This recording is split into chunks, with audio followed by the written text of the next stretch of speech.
Oke, jadi sekarang kita lanjut yang part kedua dari ceritanya Andri. Yoi, setelah berminggu-minggu sebenarnya karena Iya. kita bahkan udah ganti dress code. Sampai udah ganti dress code tapi tetap sarungan. Tapi kenapa Anda masih seperti ini? Seperti orang mau ngeronda. Biar nggak dingin, Pak. Oke, part 2. Part 2, silahkan. Jadi di cerita part 1 kan sebelumnya Ai udah ceritain beberapa part yang terjadi selama Ai KKN.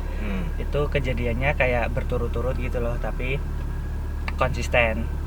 Maksudnya setiap hari itu tuh nggak selalu ada, tapi kayak dalam beberapa waktu pasti ada. Kayak dimulai dari yang pertama tuh kita baru datang ke desa, terus tiba-tiba ke toilet mungkin karena lupa kita apa istilahnya, Uluk salam lah. salam, akhirnya kayak diingetin harus salam atau gimana. Terus Ai juga nyeritain yang di kamar Ai nggak mau tidur yang deket jendela karena Ai ngerasa kayak di luar jendela tuh ada yang lihatin, dan setelah Ai lihatin gitu kan ternyata bener ada energinya di situ. Terus yang cerita ketiga itu kan cerita yang di dapur.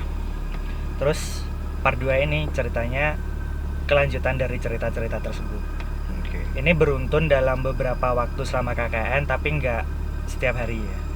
Jadi masih ada 3 part utama yang menurut Ai ini kayak apa ya, garis besarnya kayak benang merahnya tuh ini. Jadi setelah cerita part 1 sebelumnya itu akhirnya kan ini sholat isya. Ceritanya lagi sholat. Ceritanya tuh settingnya kita lagi udah posisi sholat isya. Biasa kan habis KKN kegiatan, terus akhirnya sesi istirahat, sholat isya. Ai tuh sholat isyanya telat sama temen Ai satu orang yang namanya Mod tadi. Sebutlah Mod, bukan nama sebenarnya ya guys. Jadi lo sholat 2 orang. Karena sholat isyanya telat, biasalah anak muda lah. Kita tuh kayak main-main dulu, kita keluyuran dulu entah kemana. Waktu sholat itu sekitar jam berapa ya? Jam 10 atau jam 11 malam. Pokoknya telat agak lama gitu kan dari makmum. Nah, ini di masjid benar-benar berdua doang, dan masjid tuh posisinya benar-benar di depan, teras paling depan rumah gitu. Jadi paling pojok deket jalan. Jalannya tuh jalan utama tapi kecil gitu lah. Terus waktu sholat itu di rakaat kedua kalau nggak salah kan bilang biasa kan kalau sholat iya kan abu dua iya kan astain siratal muslimin siratal ladzina dolin gitu kan. Terus waktu ini kan aku imam posisinya nih, imam. Kamu yang imamin? Aku imam. Temanku yang Mod ini itu makmum. Jadi ini imam nih, makmum di sini kan. Waktu mau bilang amin gitu kan, itu setelah baca surat Al-Fatihah. Setelah Al-Fatihah amin gitu kan. Amin kan. Aku dengar Mod ini bilang amin. Tapi Ai dengar juga ada suara di sebelah kirinya, alias di belakang kupas itu ada yang bilang amin juga. Amin gitu. Jadi lo denger 2 suara amin? Enggak 2, kayak berapa ya, 3 atau 4. Dan kan 3 atau 4. Dan suaranya perempuan. Padahal itu kan Ai sama teman Ai cowok nih, berdua doang. Amin gitu kan. Serius suara perempuan? Iya. Lo yakin suara perempuan? Iya, dan posisi sholat kan. Jadi akhirnya Ai kan ya nggak munafik, Ai agak merinding ya sebenarnya.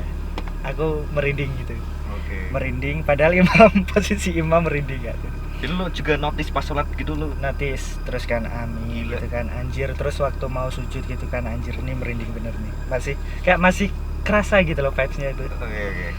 Terus waktu sujud itu kan biasanya kan di sela-sela gitu kan kelihatan ya. Kalau cowok kan. Lo pakai celana pas itu berarti? Kalau nggak pakai sarung kan ke belakang tuh agak kelihatan di sudut mata bawah sini kan. Iya sih ya. Kadang emang kelihatan. Itu kayak emang ada yang pakai mukena di belakang kupas. Padahal harusnya kan nggak ada orang. Iya. Dan akhirnya kan sholatnya itu di rakaat ke-3 sampai 4 tuh aku agak buru-buru karena mungkin. Abis itu lo cepetin? Mungkin nggak sengaja buru-buru ya. Tapi temanku ini akhirnya sadar waktu selesai sholat gitu kan. Dia tanya, "Drik, kenapa kok sholatnya cepet-cepet gitu?" terus dia bilang ono opo gitu, dia tuh sadar ono opo, ada apa gitu. Oh, dia sadar gara-gara lo cepetin di rakaat ketiga sama 4. Tapi ternyata emang temanku ini kayaknya sadar bahwa ada sesuatu. Akhirnya dia bilang bahwa ono ya gitu, aku kroso gitu. Yang nggak tahu bahasa Jawa artinya mesti ada tuh, aku juga kerasa kok. Jadi yang ngerasain bukan aku doang, temenku juga dan itu di sebelah temenku gitu loh, padahal ini posisi sholat. Terus yang aku bingung tuh, kok bisa ya posisi sholat ini, karena kejadian pertama aku kayak gini. Ini pertama kalinya lo kejadian pas sholat.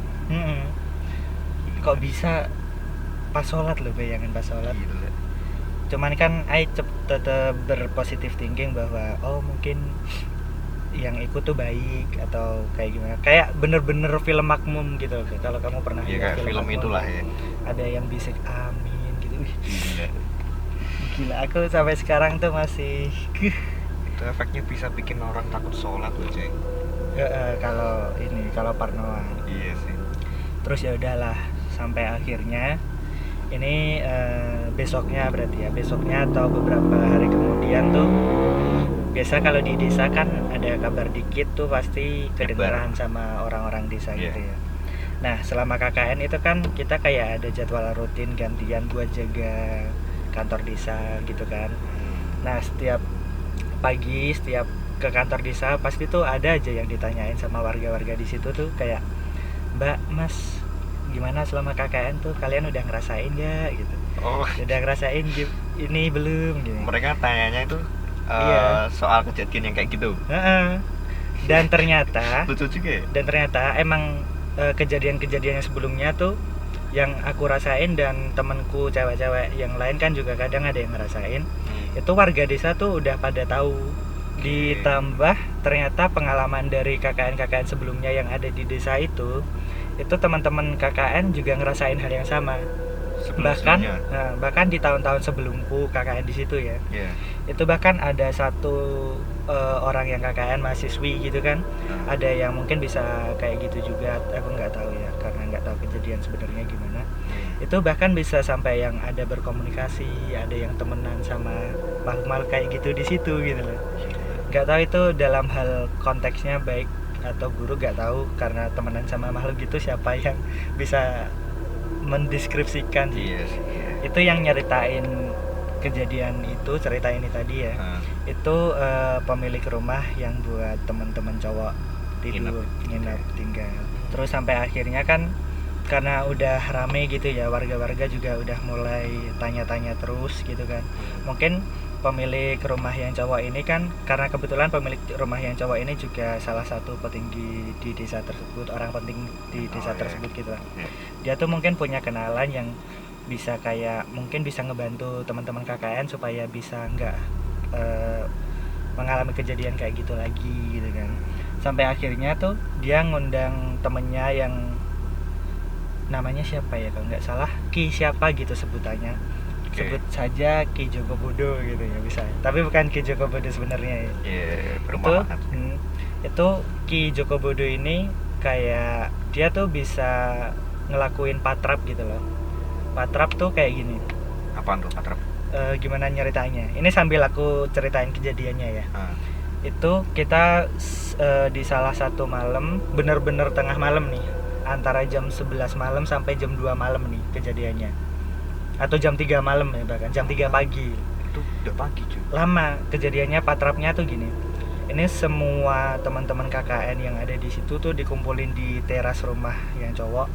Itu kayak kita disuruh berdiri gitu kan sama Ki Joko Bodo ini, berdiri kumpul gitu kayak orang mau pramuka gitu loh, baris berbaris. Itu benar-benar kita baris berdiri diem gitu kan. Terus kita tuh disuruh kayak berdiri diem. Baris apa melingkar? Baris kayak kotak gitu kan. Gitu. Terus Ki Joko Bodo ini di depan barisan. Terus dia tuh kayak patrap. Terus kayak dia tuh doa-doa gitu kan, nggak tahu apa yang dibaca gitu kan. Terus akhirnya tuh tiba-tiba dia ngelakuin gerakan gini dong. Ini ya, lihat aku gitu. Kayak gitu. Tangannya ke arah gitu ke kalian, ke arah ke kita, dan kita semua ya ini aku tegesin sekali lagi, semua, bukan cuma lo, bukan cuma Ai, ini bener-bener kayak kedorong gitu loh, kayak tiba-tiba ada angin kenceng. Serius? Terus jatuh semua, gila, lo bisa ngebayangin kan sampai jatuh ini semua orang baris gini kan Ah. jatuh semua dan bener-bener gak disentuh Cuma sama gini sekali. doang? Kayak angin gini ini nggak nyentuh kan? nggak nyentuh sama sekali, dan itu kejadiannya berulang kali. Ayo coba yang bisa berdiri. Akhirnya ada yang nggak bisa berdiri, ada yang coba masih kuat berdiri, ya berdiri jatuh lagi, bangun lagi, jatuh lagi, sampai akhirnya dia bercerita bahwa fungsi patrap ini adalah supaya kita mengingat Tuhan kembali bahwa mungkin ada makhluk lain atau energi lain yang ada di dunia ini yang fungsinya nggak tahu untuk mengganggu manusia atau mendampingi manusia, tapi yang pasti ada energi tertinggi yaitu dari Tuhan gitu. Jadi kita nggak boleh takut sama hal yang kayak begitu. Fungsi patrap tuh sepertinya kayak gitu loh, menjauhkan hal-hal yang menakutkan. Paham. Kayak gitu. Nah itu kan setelah kejadian patrap ini kan kita nggak ada yang bisa berdiri ya, nggak bisa berdiri, nggak ada yang bisa berdiri nggak bisa. Terus akhirnya patrapnya ini diselesain. Akhirnya singkat cerita pokoknya udah pada bisa duduk. Terus kan udah pada bisa duduk, disuruh nenangin diri. relax. Setelah Ai dan teman-teman Ai itu relax semua kan, akhirnya kita disuruh pindah ke dalam rumah, di garasi rumah lah, kan ada tempat kosong di garasi gitu kan. Ini semua teman-teman KKN kecuali yang pulang ke kampus, karena kan ada beberapa yang bolak-balik ya, pulang karena ngurus kuliah juga kan, masih sempat kuliah juga. Itu selama di garasi akhirnya kayak kita diceritain bahwa ya cerita biasalah kayak gitu, bahwa di asal-usul di desa ini tuh emang ada kayak gini. Terus apa ya namanya? Itu yang ceritain siapa? Yang pemilik rumah, yang cowok. Yang pemilik rumah. Nah, jadi kan itu yang kumpul itu ada yang teman-teman KKN semua, pemilik rumah cowok sama yang Ki Joko Bodo tadi, bukan nama sebenarnya ya. Nah di situ kayak kita sharing-sharing gitu kan, masih sharing-sharing, duduk-duduk di garasi rumah itu. Tiba-tiba efek dari patrap ini ternyata ada, masih dan berkelanjutan. Iya, dan nggak dikasih tahu sebelumnya gitu loh. Ini yang bikin aku kayak kok nggak dikasih tahu sebelumnya sih gitu. Awalnya aku gitu. Ini ada salah satu temanku yang cewek yang kebetulan selama di situ juga sering diganggu juga. Pokoknya yang kemungkinan agak peka-peka gitulah, itu kena efek patrap ini.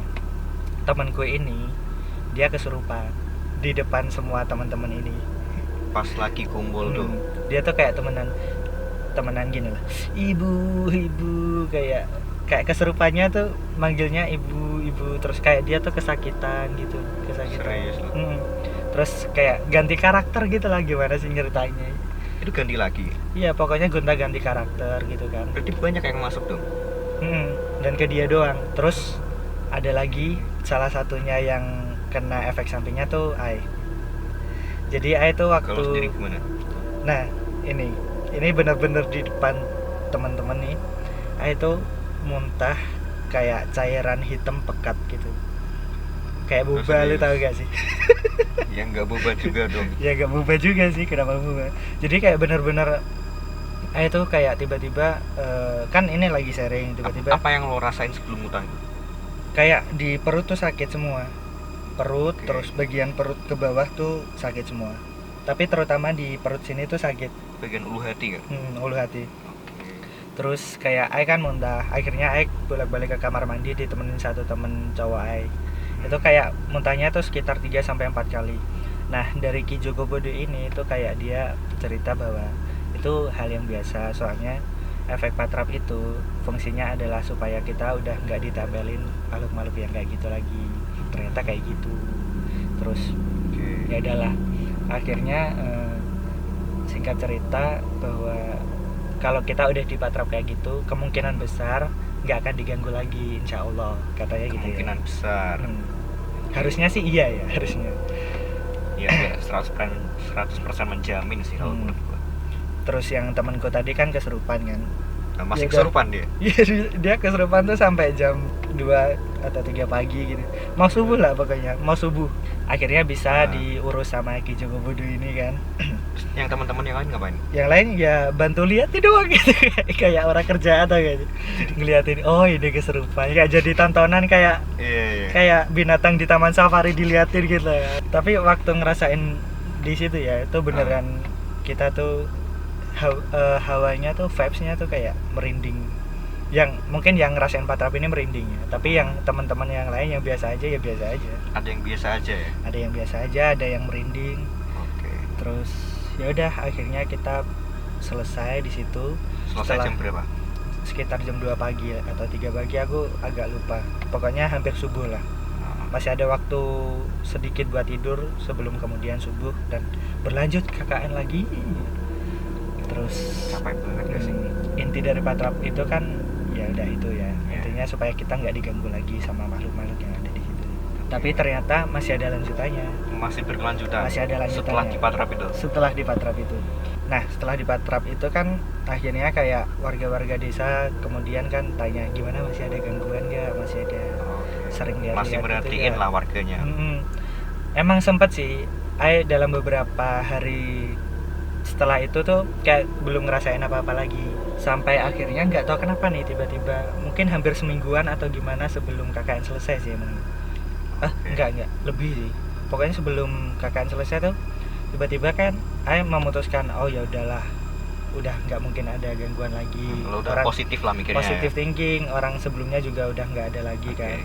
Akhirnya nyoba tidur di pojok. Waktu ini lo balik lagi ke pojok. Karena sebenarnya kan gini, itu emang lebih suka tidur di pojok gitu, lebih enak gitu loh kalau tidur di dekat dinding, iya gak sih? Iya. Dekat jendela gitu kan lebih kayak lebih adem aja gitu. Selama nggak ada gangguannya sih. Kan waktu itu mikirnya udah nggak ada gangguan kan. Akhirnya lo balik ke kamar yang tadi. Akhirnya balik ke tidur yang pojok. Lah kok ternyata waktu lihat keluar jendela kan ada sebelah tirai-tirai gitu kan. Kok masih ada?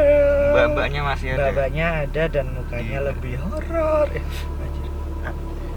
Merinding bener. Gila. Mukanya berubah. Ini merinding bener. Lu gak merinding? Dikit sih. Karena ngebayangin juga.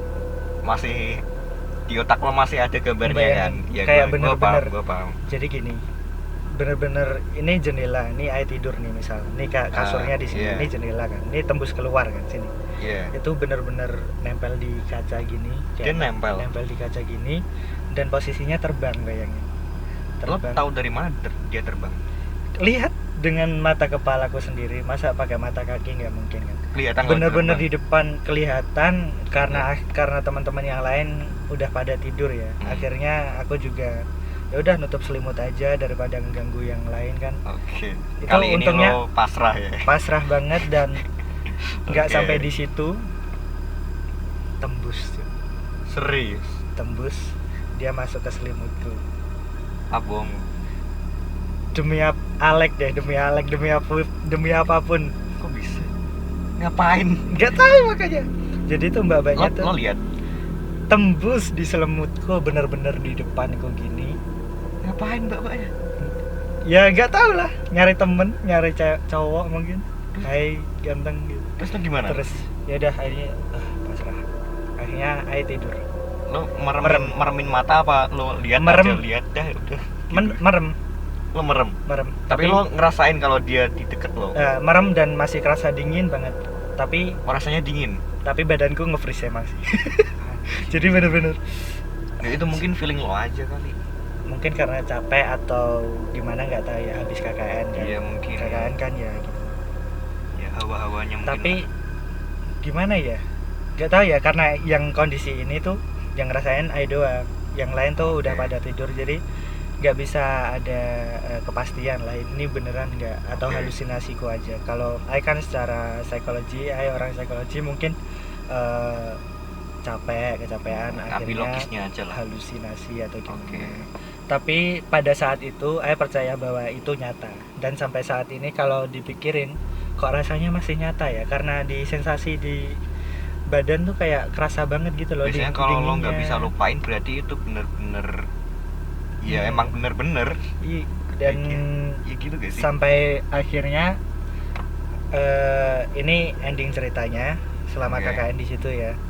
Ending ceritanya adalah Ai kan ini sebelumnya kan mau jogging nih sore hari. Setelah kejadian itu kan Ai berusaha ngelupain, mau jogging nih. Yang cerita ini tadi tuh Ai nggak nyeritain ke teman dulu karena takutnya yang belum cerita ke teman-teman. Teman-teman lain jadi kepikiran lagi kan. Terus beberapa hari kemudian masih berusaha ngelupain kejadian itu. Terus akhirnya kita mau jogging, ada benar, setelah itu lo tidur di mana? Balik lagi ke tempat yang lebih aman lah. Ya kali di situ lagi. Iya, bener. Nyari bencong. Terus ya udah, ini sampai mana di? Sampai mau jogging. Mau jogging, terus akhirnya ini sore hari setelah kejadian itu beberapa hari kemudian mau jogging. Nah, kondisi jalan trek mau jogging tuh kayak lurus, terus kiri kanan tuh ada sawah, terus ada kayak tempat mata air gitu kan. Terus menuju ke tempat makam pendiri desa itu, ternyata tempatku mau jogging gitu loh. Nah, waktu aku mau jogging itu sama teman-temanku yang lain, beberapa orang, di sebelah kiri itu kan ada sawah. Sebelah kirinya sawah. Sepanjang jalan itu sawah. Tapi yang aku rasain itu kayak ada bangunan gede banget di situ. Di sawahnya? Di sawahnya, iya. Entah itu di atas sawah atau di mana. Yang jelas di situ tuh kayak ada bangunan gede banget. Sampai akhirnya aku cross check sama warga di situ, ternyata bener emang di tempat itu tuh kayak ada kerajaan dari makhluk-makhluk yang jaga di situ. Dulunya kerajaan apa emang kerajaan gaib? Kerajaan gaib. Sampai akhirnya ada kesimpulan bahwa yang aku lihat di toilet pertama kali waktu aku sampai di desa tersebut itu adalah salah satu penunggu dari kerajaan yang ada di situ. Ini kesimpulan lo aja? Kesimpulan sementara yang aku dapat ya. Tapi kemungkinan besar kayak gini sih. Sementara yang aku lihat di jendela itu adalah hal yang mau dijauhin dari warga di situ gitu. Makanya warga di situ tuh jarang lihat ada yang aneh-aneh. Kayak jarang ada yang diganggu. Mesti yang diganggu tuh yang pendatang-pendatang kayak teman-teman yang KKN apa gimana. Karena yang penjaganya itu kan ngejagain warga di situ. Dan cerita di KKN ku selama berada di desa yang ada di gunung sampai di situ. Gimana menurut lu, cuy? Gila, kok gua kalau KKN di situ gua gimana ya? Mending pulang sih kalau gua. Apalagi sampai disamperin ke kamar, gila itu. Lo nggak teriak? Kalau gua teriak sih. Nggak bisa teriak lah orang. Lo nge-freeze ya? Masalahnya gini, setelah selesai patrap itu kan kayak diceritain bahwa kamu pasti kemungkinan besar emang nggak bakal bisa ngerasain lagi dan intinya nggak akan berbau hal mistis lagi lah. Karena Ai kan emang sebelum di KKN di desa tersebut pun kan pada dasarnya emang udah sering ngalamin. Ai kan dulu waktu SMA pondok juga, di pondok pernah ngalamin juga, terus waktu di kos-kosan pernah ngalamin juga. Nanti mungkin akan diceritain di next episode kali ya. Bisa. Next konten ya. Ya, mungkin konten kali ini segitu dulu. Itu aja cerita dari Andri. Terima kasih udah nyimak sampai akhir. Oke, sampai ketemu di video selanjutnya. Mungkin di video selanjutnya nggak harus cerita horor juga sih ya, karena ini kan salah satu konten aja buat menghibur kalian semua. Dan mungkin dari Wahyu juga punya cerita apa juga bisa diceritain. Mungkin dari cerita-cerita mistis yang lain juga masih banyak yang masih bisa diceritain. Kalau kalian kepo silakan coba komen di bawah ini. Dan Wahyu juga nyeritain ceritanya sendiri. Ya boleh lah. Tapi coba kalian komen juga mau konten yang lain kayak apa. Jangan lupa like, comment, subscribe di bawah ini dan nyalakan lonceng notifikasinya karena supaya kalian bisa dapat notif atau update dari kita. And dadah.